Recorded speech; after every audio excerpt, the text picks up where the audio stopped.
మనమందరం నమ్మేది ఒక్కటే, ఎక్కువగా ప్రయత్నం చేస్తే జీవితం మారిపోతుందని అనుకుంటాం.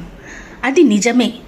నువ్వు ప్రయత్నం చేస్తున్నావు, రోజు ముందుకు వెళ్ళాలని చూస్తున్నావు, అందుకే నీకు బాగా అలసట వస్తుంది.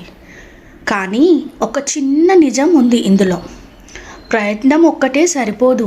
ఎందుకంటే దిశ లేని శ్రమ మనసునే ఎక్కువగా అలసిపోయేలా చేస్తుంది. మనకు కావాల్సింది ఇంకేదో ప్రయత్నం కాదు, మనసును అర్థం చేసుకునే ఒక సరైన మార్గం. నేను ఇక్కడ ఉండడానికి కారణం అదే. అమ్మల మనసుకు ఒక సపోర్ట్ సిస్టమ్ ఇవ్వడం. అందులో అమ్మకం లేదు, ఒత్తిడి లేదు, కేవలం నెమ్మదిగా సర్దుకుంటూ ముందుకు వెళ్ళేటటువంటి స్థలం అంతే. మనం ఎక్కువగా ముందుకు నెట్టినప్పుడు కాదు, మనకు అర్థమైనప్పుడు మాత్రమే మనసు ముందుకు కదులుతుంది.